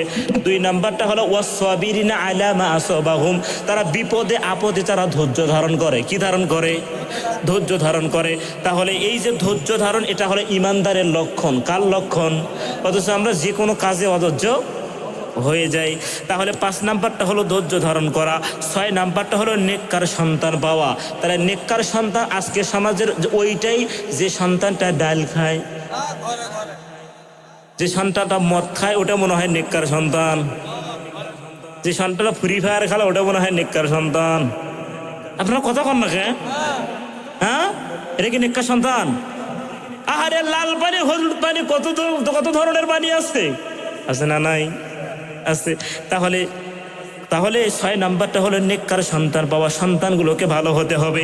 7 নাম্বারটা হলো স্ত্রী যেন ভালো হয়। স্ত্রী যেন কি হয়? জোরে বলেন না, স্ত্রী যেন কি হয়? স্ত্রী যেন ভালো হয়। অথচ আজকের মা বোনেরা আছে, ওরে বাবা স্বামী যতক্ষণ পর্যন্ত বাড়ির থাকে ততক্ষণ পর্যন্ত ওই ঝামেলা মনে করে যে ঝামেলা এখন ঘর থেকে বাড়ায় না কে? এইরকম স্ত্রী নাই না? আছে না? জোরে কান আছে না নাই? আছে। আহারে স্বামীকে বাদ দিয়ে পরকিয়া করে, এমন আছে না নাই? আছে। এই মোবাইল পাইয়া ওই পাড়ার মদনের ভাইয়া কি কাণ্ড ঘটাইছে, স্বামীর সংসার রেখে সে যে পালায়া গেছে। এরকম আছে না নাই? আরে স্ত্রী যেন ভালো হয়, স্ত্রী যেন কি হয়? বিশাল বড় ঘটনা। হযরতে ফাতেমা যেরকম থেকে জান্নাতের সর্দারানি যাকে বলা হয়েছে, তার আগে একটা মহিলা জান্নাতে যাবে, তার নাম হলো কাঠুরিয়ার স্ত্রী হযরতে জামিলা। হযরতে, জোরে বলেন না কে? হযরতে জামিলা শুধুমাত্র স্বামীর আনুগত্য করার কারণে, কয়টা? শুধুমাত্র স্বামীর আনুগত্য করার কারণে ওই মা ফাতেমার আগে জান্নাতে যাবে। মা ফাতেমার আগে জান্নাতে যাবে। বিশ্বনবী করিম সাল্লাল্লাহু আলাইহি ওয়াসাল্লাম, কষ্ট হচ্ছেন? রাগ করতেছেন? শেষ করবো। সম্মানিত হাজিরিন, কাঠুরিয়ার স্ত্রী যেরকম থেকে কাঠুরির স্ত্রী উম্মে জামিলা, বিশ্বনবী করিম সাল্লাল্লাহু আলাইহি ওয়াসাল্লাম আল্লাহর নবী মা ফাতেমাকে ডাক দিয়ে বলতেছেন, মা ফাতেমা রে, তোমার আগে একজন জান্নাতে যাবে। আল্লাহর নবীর মেয়ে মা ফাতেমা তো আশ্চর্য হয়ে গেলেন, আমি হলো জান্নাতের সর্দারানী, আমি হলো কি জান্নাতের সর্দারানী, আমার আগে একজন জান্নাতে যাবে, কে সে ব্যক্তি? আল্লাহ নবীকে ডাক দিয়ে বলতেছেন, ইয়া রাসূলুল্লাহ, ইয়া হাবিবাল্লাহ, আমার আব্বাজান আমার আগে জান্নাতে যাবে। আমাকে জান্নাতের ঘোষণা দেওয়া হয়েছে, জান্নাতের সার্টিফিকেট পর্যন্ত দেওয়া হয়েছে। আমার আগে জান্নাতে যাবে কোন মহিলা জান্নাতে যাবে, আপনি একটু আমাকে ঠিকানা দেন, আপনি একটু আমাকে ঠিকানা দেন। আল্লাহ নবী ঠিকানা দিলেন। আল্লাহ নবীর ঠিকানা অনুযায়ী যখন গেলেন, মা ফাতেমা পর্দা নিয়ে যখন বোরকা পরে তিনি যখন যাচ্ছিলেন, যাওয়ার পথে উম্মে জামিলার বাড়ির সামনে গিয়ে লক করতেছেন। কি করতেছেন? লক করতেছিলেন। এক পর্যায়ে ঘরের মধ্যে থেকে আওয়াজ আসলো, কে তুমি? তখন ওই মা ফাতেমা ডাক দিয়ে বলতেছেন, আমি বিশ্বনবীর একমাত্র কন্যা মা ফাতেমা, তোমার দরজা আসছি, একটু দরজা খোলো। তখন ডাক দিয়ে বলতেছেন, উম্মে জামিলা ডাক দিয়ে বলতেছেন, না না না, আমি দরজা খুলতে পারবো না, আপনি হলো মা ফাতেমা, আপনার সাথে দেখা করলে আমাকে কতই না ভালো লাগতো, আমার মনটা ভরে যেত, কিন্তু আমি আপনার সাথে দেখা করতে পারবো না, আপনি এখান থেকে ফিরে যান। মা ফাতেমাকে ডাক দিয়ে বললেন যে আপনি এখান থেকে ফিরে যান। উম্মে জামিলা ডাক দিয়ে বলতেছেন যে আমি এই জন্যই দেখা করতে পারবো না, আমি তো স্বামীর থেকে অনুমতি নেই নাই। কি নেই নাই? আপনার সাথে যে দেখা করব, আমার স্বামীর থেকে তো আমি অনুমতি নেই নাই। আজকে আমি অনুমতি নিব, আপনি আগামীকাল আসেন। পরের দিন সকালবেলা যখন মা ফাতেমা আবার যাচ্ছিলেন, যাওয়ার পথে হযরতে হোসাইন, যেরকম তো গেম, হযরতে হোসাইন মাকে দেখে ফেলছে। এক পর্যায়ে হোসাইন মাকে জড়িয়ে ধরে বলতেছে, মা গতকালকে তুমি গেছো, আমাকে নিয়ে যাও নাই, আমি আজকে তোমার সাথে যাব, দেখি আপনি কোথায় যান। কিন্তু মা নাসরবান্দা সন্তানকে ছেড়ে দিতে পারে নাই। হোসাইনকে নিয়ে, ছোট্ট বাচ্চা হোসাইনকে নিয়ে যখন গেলেন, যাওয়ানোর পরে জামিলার ঘরে ঠক ঠক করলেন। এক পর্যায়ে জামিলা ডাক দিয়ে বলতেছেন, তোমার পাশে একটা ছেলের আওয়াজ শোনা যায়। কিসের আওয়াজ শোনা যায়? ছেলের আওয়াজ শোনা যায়। আমি তো তোমার সাথে দেখা করতে পারবো না, আমি তোমার সাথে দেখা করতে পারবো না। তখন মা ফাতেমা ডাক দিয়ে বলতেছেন, এটা তো পর্দার লঙ্ঘন হবে না, আমি তো মেয়ে মানুষ, মেয়ে মানুষের সাথে আরেকটা মেয়ে মানুষ দেখা করতেই পারে, দেখা করতেই পারে, তাহলে আপনি দেখা করবেন না কেন? তখন ডাক দিয়ে বলতেছেন, আমি তো একজনের অনুমতি নিয়েছি, আমি তো 2 জনের অনুমতি নেই নাই। আর পাশে যে সন্তানটা কথা বলতেছে, এটা তো ছেলে সন্তান। কি সন্তান? ছেলে সন্তান। অর্থাৎ মা ফাতেমা, তুমি এখান থেকে চলে যাও, আমি তোমার সাথে দেখা করতে পারবো না, তুমি আগামীকাল আসো, আগামীকাল আসো। পরের দিন সকালবেলা পরের দিন সকালবেলা যখন লুকিয়ে লুকিয়ে যাচ্ছিলেন, যাওয়ার পথে হযরতে হাসানের সাথে দেখা। কার সাথে বলেন তো? গতকাল কে গেছেন? হোসাইন। এবার কে দেখছেন? হাসান। হযরতে হাসান যখন মাকে দেখলেন, তিনি মাকে ডাক দিয়ে বলতেছেন, মা গতকাল তুমি হোসাইনকে নিয়ে গেছো, আজকে আমাকে নিয়ে যাওয়া লাগবে, আজকে আমাকে নিয়ে যাওয়া লাগবে। মা তো নাছরবান্দা, সন্তানকে ছেড়ে না গিয়ে সন্তানকে নিয়ে গেছেন। দরজায় যখন তিনি নক করলেন, মা জামিলা আমি এসেছি আপনার সাথে দেখা করার জন্য, তখন ডাক দিয়ে বলতেছেন, আজকে দেখি অন্য আওয়াজ শোনা যায়, আজকে দেখি অন্য আওয়াজ শোনা যায়। গতকাল যে ছেলেটা আসছিল আজকে তো সে ছেলে নয়, এটা তো হলো আরেকটা ছেলে সন্তান। না না না, আমি তো হাসানের সাথে দেখা করার জন্য অনুমতি নেই নাই, আমার স্বামী আসুক তারপরে আমি আপনার সাথে দেখা করব। হযরতে মা ফাতেমা অনেক কষ্ট নিয়ে যখন গেলেন, আরে কেমন নাছরবান্দা, ছোট্ট আমি মেয়ে মানুষ, আরেকটা মেয়ে মানুষের সাথে দেখা করব, স্বামীর অনুমতি ছাড়া দেখা। এরকম স্ত্রী মনে হয় আজকে ঘরে ঘরে, এরকম স্ত্রী আজকে ঘরে ঘরে, এরকম স্ত্রী। সম্মানিত হাজিরিন, তাহলে 7 নাম্বারটা হলো স্ত্রী যেন ভালো হয়। স্ত্রী যেন কি হয়? তার একটা মাত্র আমলে খুশি হয়েছেন, একটা মাত্র আমল, তিনি স্বামীর আনুগত্য করতেন। কার? যেরকম তো কার? স্বামীর আনুগত্য করতেন। আজকে অনেক মায়েরা আছে স্বামীকে স্বামী মনে করে না, স্বামীকে স্বামী মনে করে না। সম্মানিত হাজিরিন, তাহলে 7 নাম্বারটা হলো স্ত্রী যেন ভালো হয়। 8 নাম্বারটা হলো নামাজ পড়তে পারা। কি পড়তে পারা?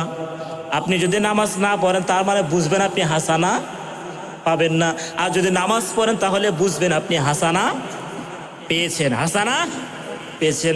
সুস্থ সবল থাকার পরে আজকে আমরা নামাজ পড়ি না। বিশ্বনবী করিম সাল্লাল্লাহু আলাইহি ওয়াসাল্লামের একটা সাহাবী, আহারে এত কষ্ট করে তিনি নামাজ আদায় করেছেন, তারপরে এক ওয়াক্ত নামাজ তিনি কাজা। এক ওয়াক্ত নামাজ কয় ওয়াক্ত? ওনার নামও তিনি আনাস ছিলেন। কি ছিলেন? আনাস ছিলেন।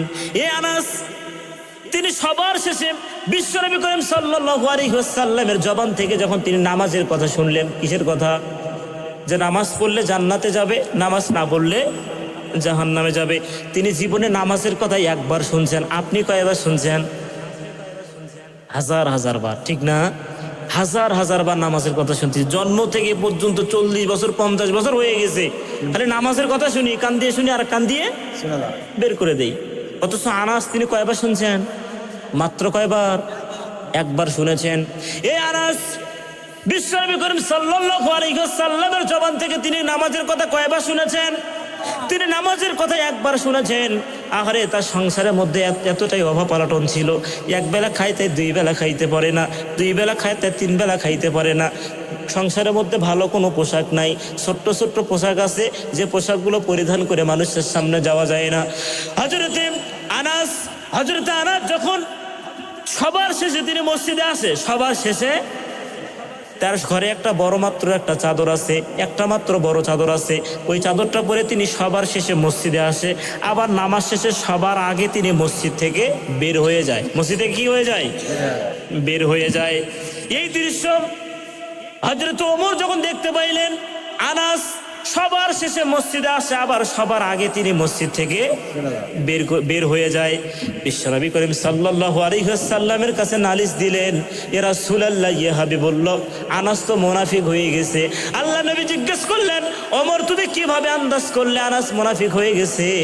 আল্লাহ হযরত ওমর ডাক দিয়ে বলতেছেন, ইয়া রাসূলুল্লাহ, ইয়া হাবিবুল্লাহ, আমি তো আপনার জবান দিয়ে শুনেছি ইমানদার ব্যক্তির ভালো লাগে হলো কোরআন। ইমানদার ব্যক্তির ভালো লাগে কি? জোরে কান কি? ইমানদার ব্যক্তির ভালো লাগে হলো কোরআন।